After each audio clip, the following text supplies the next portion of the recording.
Le panorama de l'actualité est assez raccord avec votre parti où tout est foutu. Voilà, vous rapprochez de mes positions petit à petit. Vous que j'ai connu très optimiste, j'ai réussi à vous gagner la cause foutue. Oui. Enfin, avouez que l'actualité entre l'évocation de la détention de Nicolas Sarkozy, ce débat quand même, enfin ce procès autour de Brigitte Macron que moi je trouve totalement sordide. Ces gens se réclament de la liberté d'expression, c'est la malveillance à l'état pur. Mais je pensais à l'image qu'avait utilisée Monsieur Lecornu, c'est un peu osé parce que peut-être que... La vache et le lait. La vache et le lait, parce que les contribuables français se demandent peut-être si on peut tondre le mouton sans toucher au mouton. Et ils pensent qu'ils sont des vaches à lait aussi. Oui, voilà. Moi, je trouve ça un peu... Voilà, je trouve que ça peut se retourner contre lui. Enfin, tout ça mis bout à bout, on est quand même dans une période de déliquescence et de décadence. Mon parti a de l'avenir. Oui, absolument. Votre parti, peut-être le foutuiste. Écoutons juste quelques Français. Eux, ils se disent que de toute façon, c'est eux, ceux qui travaillent, qui vont passer à la caisse. Écoutez-les. Voilà. Bien sûr qu'on a tous peur. On a tous peur de payer plus d'impôts. Vu la situation de l'État aujourd'hui, les finances de l'État, c'est normal qu'on se pose des questions. C'est pas une question de dette en soi, c'est une question de qu'est-ce qu'on fait de l'argent. Je crains surtout qu'il y ait une dégradation de tous les services publics, que le métro marche moins bien, que quand je vais faire un IRM, je sois moins bien remboursé, voilà ce que je crains. Les solutions qui sont proposées, malheureusement, elles ne s'orientent pas vers une solution assez équitable, et c'est surtout des actifs comme moi qui vont en faire les frais. La France est un État en faillite. La France a 3300 milliards de dettes. Il va bien falloir effectivement réduire le train de vie de l'État. Je crains de devoir payer plus d'impôts, plus de taxes, plus de ci, plus de ça, plus de droits d'héritage, plus de tout. C'est une certitude, Stéphane Manigold. Tout le monde va payer plus. Tous ceux qui payent des impôts.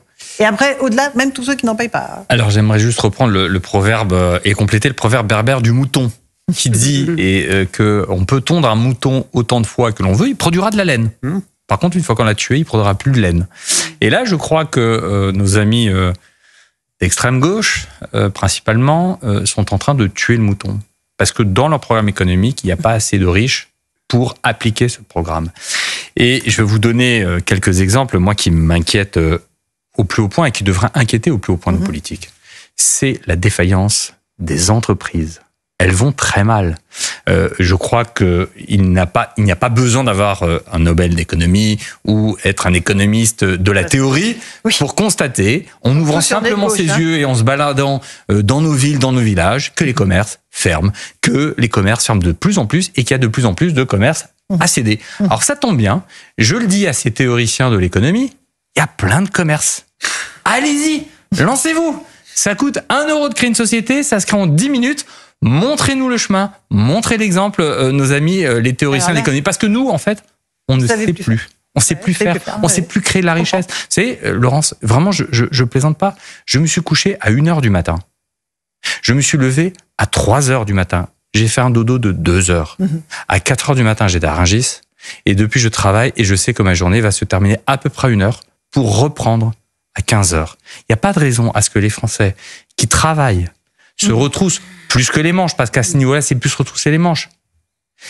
Eh bien, nos politiques ne fassent pas un tout petit peu preuve de sérieux et arrêtent de considérer qu'un État se gère qu'avec de la collecte. Et qu'on veut vous taxer encore plus.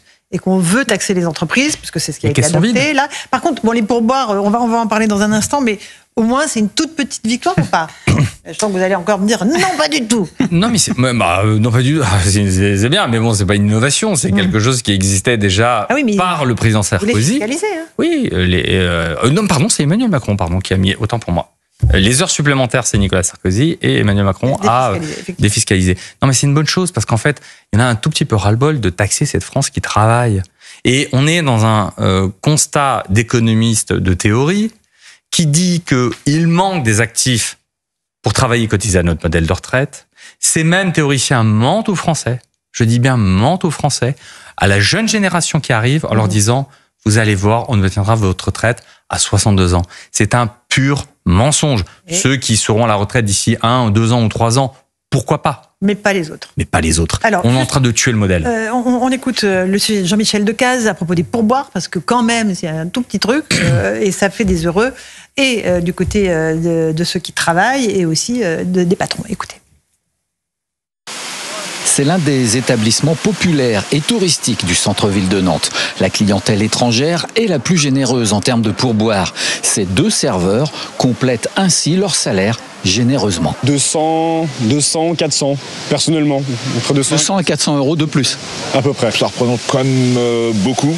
Ça me permet de pas trop toucher à ma paye aussi. C'est quand même un second salaire derrière. À côté, le bar où, selon les clients, la bière est la moins chère du centre-ville. Une fois partagée avec les cuisiniers, chacun touche environ 60 euros de pourboire par mois. Ce soir, Anouk est cliente, mais l'été dernier, elle était serveuse et elle approuve le maintien de la défiscalisation. Je trouve ça bien parce que ça veut dire que déjà, au niveau de la relation du patron au serveur, ça sera plus dans l'honnêteté. Tout de suite, quand c'est payé en blague, quand c'est fait un peu dans le dos, on ne sait pas trop ce qui se passe, etc.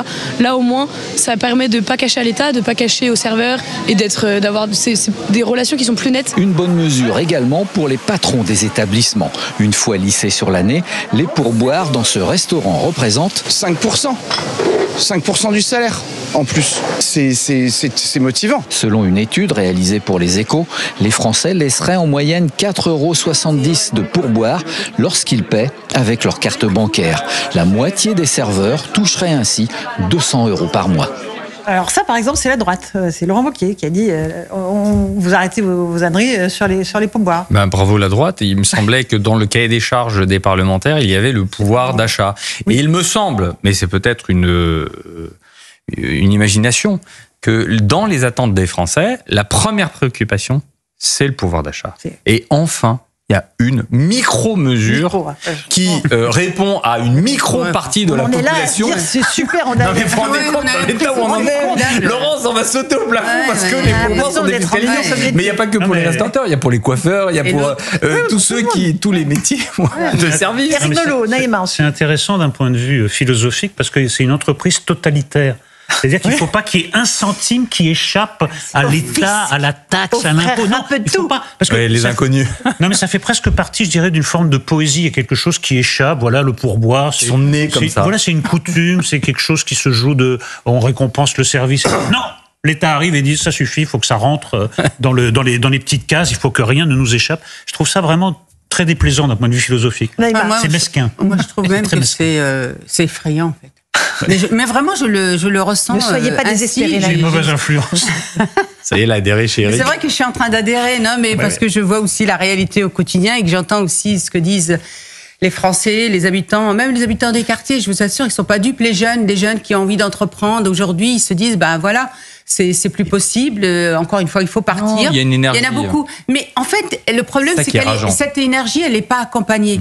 Je vous assure, elle n'est pas accompagnée. Elle donne pas envie. Aujourd'hui, on est dans un marasme. Et vous savez, quand on parlait de sentiment d'insécurité, parce que Dupond-Moretti parlait souvent de ça, aujourd'hui, peut-être que c'est pas une réalité, mais on a un sentiment d'un marasme, d'une démoralisation, et que c'est foutu, que effectivement ceux qui ont envie d'entreprendre se disent. Pour la cause. Non mais je suis désolée. Vous avez adhéré au parti de Nolo. Laurence, là, je prends des vaccins contre l'optimisme puissance 1000 là, sur votre plateau. Ce qui est terrible, compte tenu de la gravité de la situation, on aurait pu espérer, et le fait qu'il n'y ait pas de majorité, qu'à un moment les parlementaires se disent allez, on va essayer intelligemment de faire avancer le pays. Et en fait, ils ont chacun repris leur dogme, ils sortent leurs amendements, ils font de la pub, ils tweetent, ils communiquent, j'ai obtenu ça, j'ai taxé ça. Cette haine contre les riches, oui, mais j'ai fait mon petit travail, je suis très bon, j'avais promis, voilà, et à la fin, il n'en sortira rien.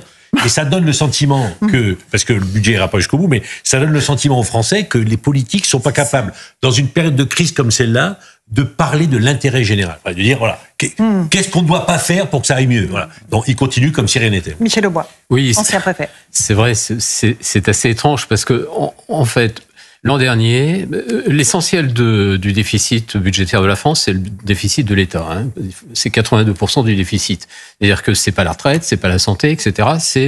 C'est vraiment le fonctionnement de l'administration de l'État, pour dire les choses clairement. Bon, l'an dernier, les parlementaires ont réussi à voter un gap entre les dépenses et les recettes de 140 milliards d'euros. Ok. Cette année, à la fin de l'année, comme l'an dernier, ça avait déjà dérapé au-delà des 150 milliards d'euros. On parle en milliards, donc vous voyez, c'est-à-dire c'est comme des sommes monstrueuses. Rapporter ces 1000 fois 1 milliard, c'est 1000 fois 1 million. Et la plupart des Français n'ont pas 1 million en compte en banque. Donc c'est juste pour donner l'ordre d'idée. Bon. Donc le problème, même les 40 milliards servaient évidemment pas à combler le déficit, il aurait fallu en trouver 140. Et là, on n'est pas prêt, on va commencer, on négocie ce budget en sachant pas du tout comment on va le financer, mais on ne traite effectivement que de mesures qui sont additionnelles. Et ça fait très longtemps qu'on fait des budgets comme ça. En fait, on touche jamais au socle et on rajoute une petite couche au millefeuille. On a rendu les Français accros. Toute la France fonctionne comme ça on les a rendus accros depuis 40 ans. Oui, mais on règle tout à coup à rien, parce qu'une partie de cette dépense, elle est... Le chèque énergie, le truc bidule... Il y a une partie de cette dépense qui est totalement inutile. Elle ne sert qu'à faire fonctionner l'administration. Pour l'administration. Je parle pas de l'administration, je parle de l'administration administrante. Vous avez vu, l'école, un quart de l'éducation nationale, c'est pas les enseignants, l'hôpital, un quart des fonctionnaires sont pas des soignants, etc. Donc tout autour, on a un énorme... de l'État social aussi. Aujourd'hui, il faut revoir complètement cet État 57%. social. Voilà, 57% l'État social aujourd'hui qui finalement ne remet l'État social c'est-à-dire tout ce qui est prestations sociales, l'assistanat, le RSA. Il faut revoir aussi, mais c'est quand même plus compliqué. Les gens, non mais en fait, on a créé des dérives qui font qu'aujourd'hui les gens, ce n'est pas sur un temps, c'est limité et ça accompagne au travail. Les gens s'installent dans l'assistanat parce qu'ils additionnent aussi les aides sociales et ça leur fait pratiquement un revenu. C'est parfois mieux payé qu'un SMIC. Exactement. Allez, dernier mot avant la pause. Oui, non, juste sur les 57%, en fait, on va peut-être même corriger ces 60% en réalité. Ah oui, c'est pour ça. Je vais vous dire pourquoi. Parce que dans le budget de l'éducation nationale, sur les 9% qui sont consacrés à l'éducation nationale, nous les parents, on se plaint quand on n'a pas de professeurs en face lorsqu'ils sont absents pour nos enfants. Et bien dans ces 9%, un tiers part à la retraite des fonctionnaires. Ouais. Donc en réalité, on consacre non pas 9% à l'éducation nationale, mais 6%. Donc le social dont vous parlez, vous rajoutez dans ces 50. Donc on est presque même dans une escroquerie au budget insincère. On est à 60%.